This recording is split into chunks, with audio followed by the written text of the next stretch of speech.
Hi, I'm introducing the 15821 Mobile and Pervasive Computing Capstone project. This is my partner Anran, and I'm Yuwei.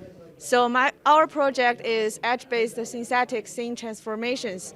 The background of this project is you can see OpenRTiST is a real-time style transfer application and it can take image to style them and return back to the client. The image will be processed as a famous artwork. However, the OpenRTiST is based on the deep neural networks, and our project extended to use generative adversarial networks. So we can have a look at here. It is the basic logic about GANs. So we have real images as the training data, and in the training we will train the generator and this discriminator at the same time. The generator is responsible for generating some fake images which looks like real one, and discriminator is responsible for telling which image is real and which one is fake. When the training goes through, the generator will become smarter and generates the image that looks like more real one, and which can fool the discriminator. So the discriminator eventually cannot tell which one is true, which one is real, and which one is fake. We trained the model, and finally we get the generator and integrate it into our engine, so we can have some images as input and processed by the generator and get the output image. So we add these models to our engines and have implemented multiple styles for the OpenRTiST. Okay. So as you can see, this is the architecture that we devised for OpenRTiST. Before, OpenRTiST only has the Android clients, the Gabriel layer, and only one engine, which was the OpenRTiST style transfer engine. And for our project, we have extended OpenRTiST with 3 more different engines. And they are the coordinator engine, the cut-in style transfer engine, and also the remover style transfer engine.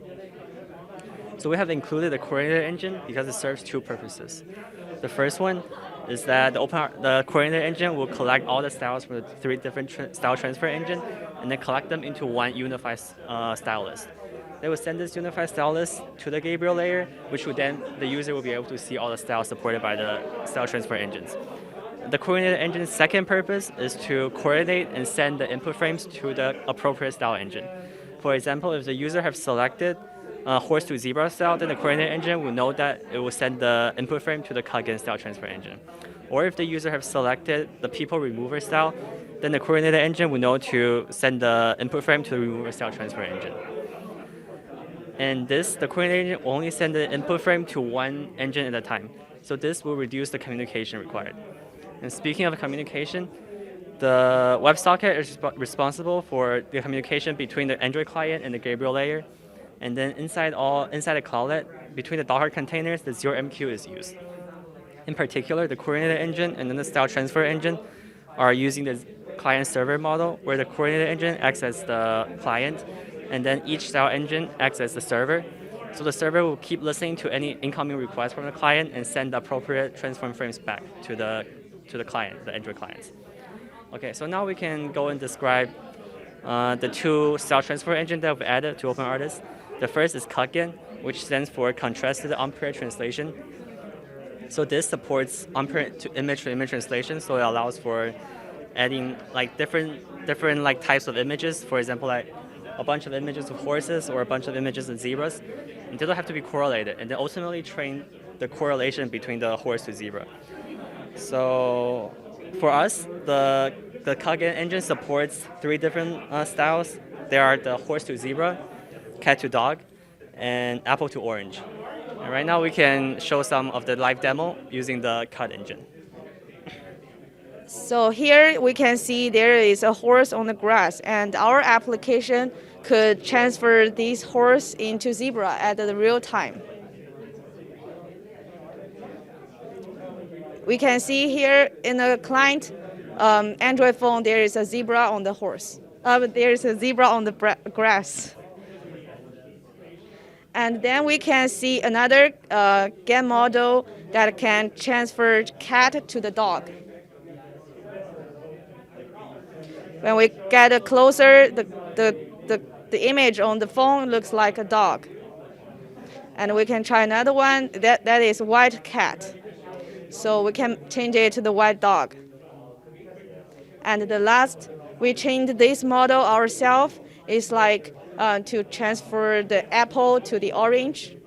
There is a live apple here. And we can see another image. Yeah, that looks like an orange tree. So the next style transfer engine that we added is called the object remover. And then this engine consists of two different networks.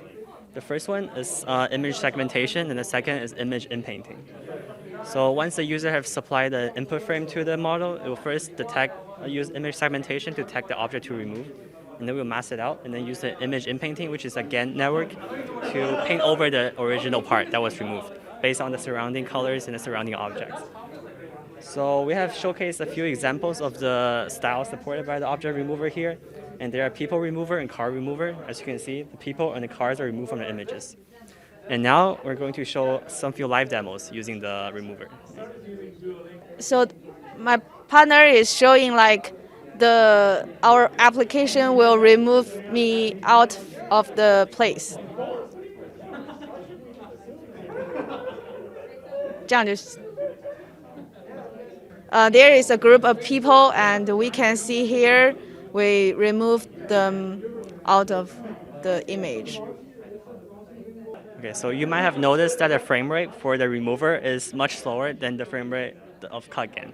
So the frame rate for remover was around like 3 frames per second, so it appears a bit laggy. And that's the reason was because the size of the network that the remover uses is much larger than the size of the network used by CycleGA. So the remover consists of around 100 million different nodes, whereas CycleGA only like 11 million nodes.